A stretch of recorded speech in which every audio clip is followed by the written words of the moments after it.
Here we go!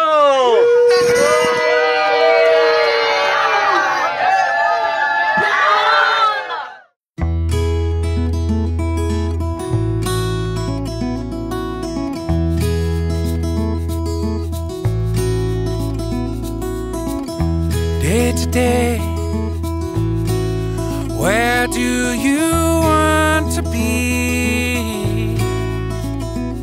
'Cause now you're trying to pick a fight with everyone you need. You seem like a soldier who's lost his composure. You're wounded and play a waiting game in no man's land. No one's to blame. See the world, find an old-fashioned girl, and when all's been said and done, the things that are given, not one eye. Things that you want.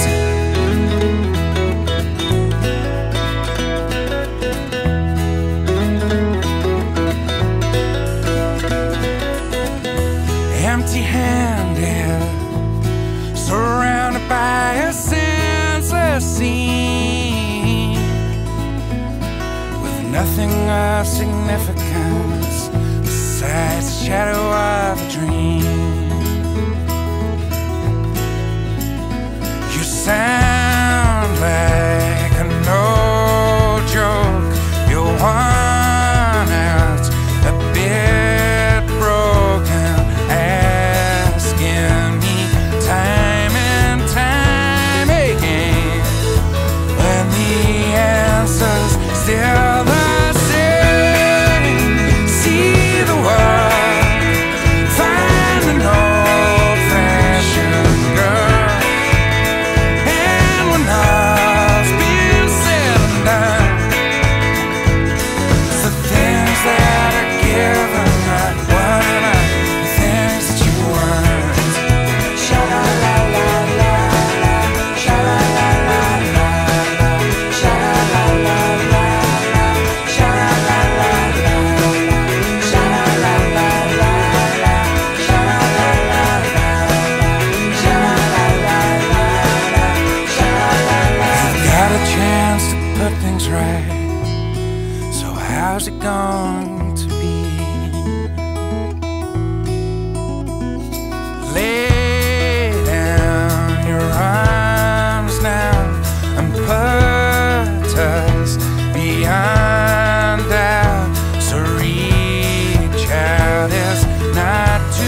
nothing of significance besides the shadow of a dream.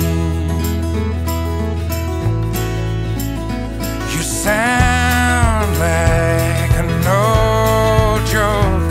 You're worn out, a bit broken, asking me time and time again when the answers.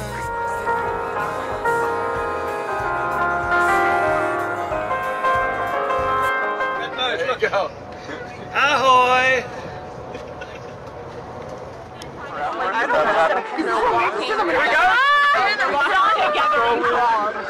Alright, so on one side it says the carols, there's a heart. Okay. And on the other side, since this is such an awesome experience for us as well, it says BWX.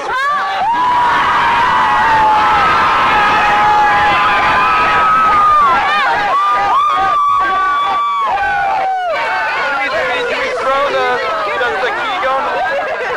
Throw the key! Throw the key!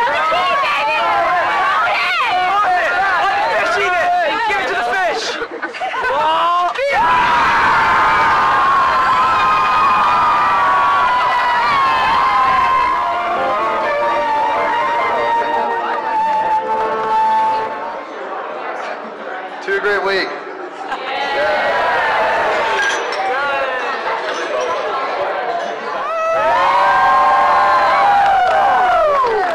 Alright y'all, this is the 27 tributary crosses, and each cross represents one of the Bohemian nobles who died in the rebellion against the Habsburg Empire because they took away their right to practice their Protestant religion and they closed all of their churches. So in the battle, in 1618, A man knocked on my door for a donation to the local swimming pool. I gave him a glass of water.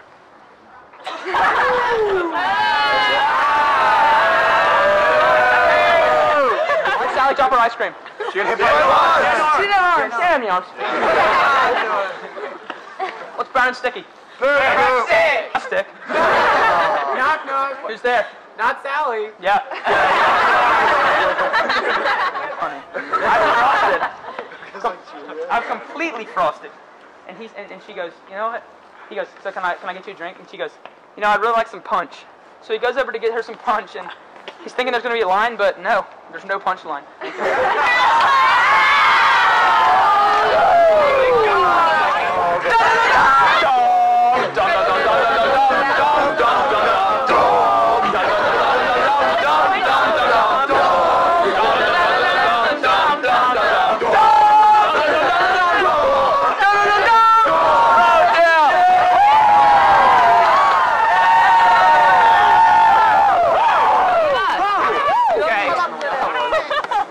Welcome to the That Dude Memorial, as Mr. Murphy said earlier. We're at the Jan Hus Memorial. So, at the turn of like the 14th century into the 15th century, the people of Prague were living under the very oppressive and synagogues in all of Europe to never be destroyed by the Nazis. And so in the late 20th century, it was restored because it would have to take a lot of work to go from a warehouse back into this, but it was opened again to the public, to tourists, but also it was opened as a synagogue again. And it serves as a reminder of the Jewish people's identity, culture, and resilience. Thank you. 78,000. That's the number of names that fill the interior of the synagogue. 78,000 names of Bohemian and Moravian Jewish victims that faced cruel deaths during the Holocaust. On the inside, Pinkas Synagogue stands for more than just a place to worship. It is a memorial to the countless number of lives that were lost due to the harsh racist views of the world during this time. Pinkas Synagogue was originally built in 1535 after a very renowned Jewish family, the Horowitz family, decided to turn an uninhabited home on their land into a synagogue. To many memories already made. Raise them up. And to those to come.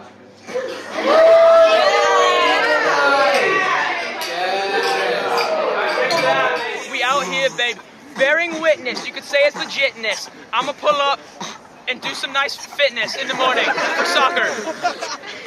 Yeah. Mr. Murphy's got the program. Yeah. I'm finna go ham. Yeah. Running around the track. Yeah, with my backpack, cause you know that we communicate. That's how we do it. Hey. Productions. Possible for the world to be so blinded by indifference. The world must know its history and memories. We must hear survivors' stories. Today, our only choice is to take action, for never again shall the world re-enter that darkest night.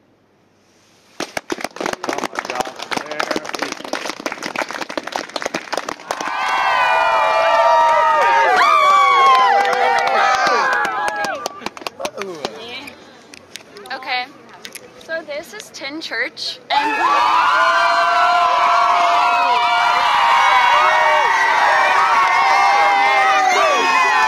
so one day he became very ill and he couldn't work for the church.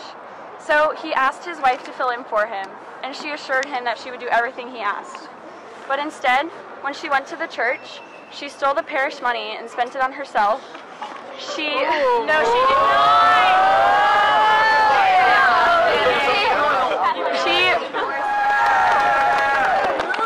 Okay, so here we are at the castle, and it's pretty crazy. Like, it's the biggest ancient castle in the world. Sorry about my voice, everybody, but it's the biggest ancient castle in the world at like 70,000 meters squared, or 18 acres of ground space. Pretty big.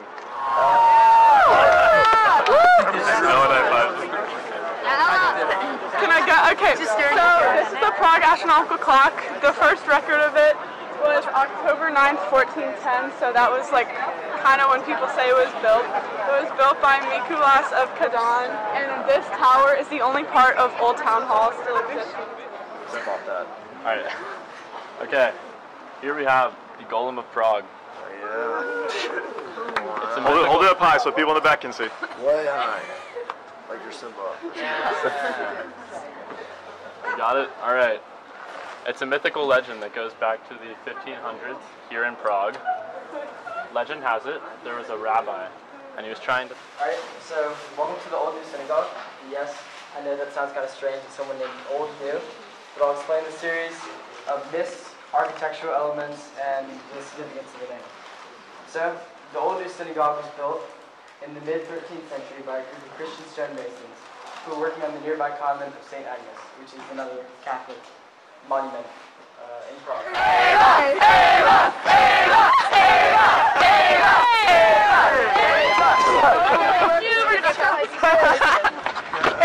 What did you say?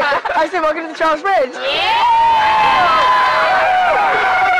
So, in Places Bridge in 1342, there was a Judith Bridge that collapsed in a flood, and so Charles IV, who was a Roman emperor and a Czech king, ordered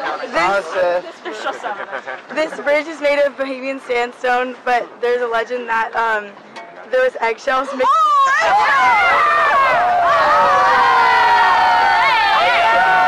And it's really important and one of the most important Gothic gateways in the world. So that's Charles.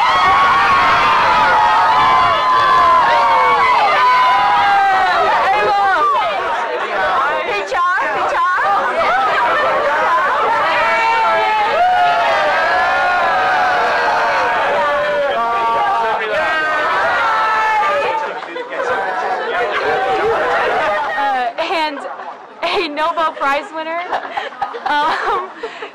Prize winner, Harsla Siebert, whose houses were the ones his house was one of those destroyed in this side of the wall. And also there was a palm reader and prophetess who lived in one of these residences, and she predicted the fall of Hitler and the Third Reich. So welcome to the Golden Lane.